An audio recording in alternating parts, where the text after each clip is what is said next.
Good morning mga idol. Happy New Year po sa inyong lahat muli.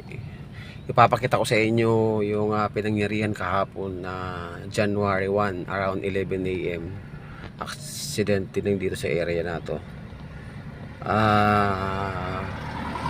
Patay po yung rider kasi tumusok yung manibela sa dibdib yata. Ang problema, ang may kasalanan yung rider. Sinakop niya yung linya na yan, no? Yung ano na yan. Nakikita niyo yung guys, yung tulay na yan. Galing siya, papunta siya rito. Siguro magbabanking siya. Sinakop niya yung linya papunta doon. Kaya ang labas, counterflow. Itong Wigo, walang kaalam-alam, binangga siya. Ngayon, ang siste, siguro, yung Wigo pa rin yung may kasalanan. Kasi patay yung patay yung rider. Ayan guys, papakita ko sa inyo. Unti-unti tayo lumalapit. Ayan. Masang tabi po kung sino ko man kaluluwa. Binablog lang po ako ha. Kahapon po ito, January 1, 2025. Ayan guys. Yung motor. Ayan, ito guys. Ayan. Nakikita nyo guys. Tumusok sa kanya yung ito. Tumusok sa kanya yung Ito siya nangyari yan. Diyan siya nangyari. Nakita niyo yung guys, yung ano na yan. Ito yung Wigo. Bago pa yung Wigo guys. Ayan binangga siya ng motor. Ayan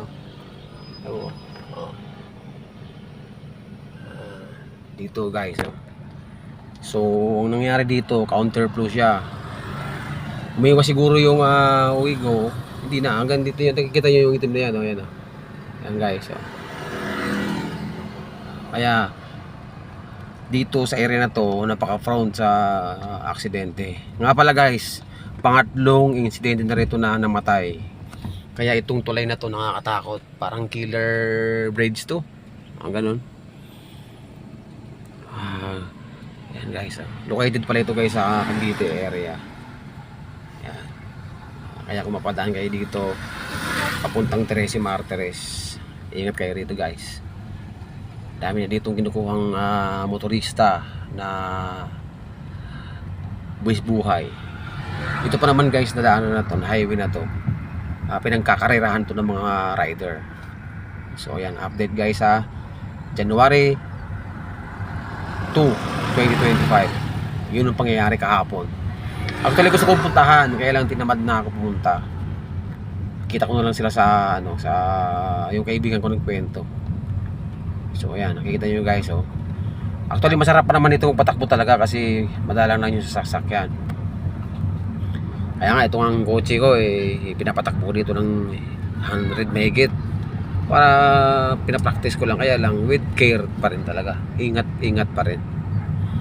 So ayan guys, update ko po January 2, 2025 po. Salamat po sa inyo and God bless you all. Ayan guys, sarap po patakbo dito guys.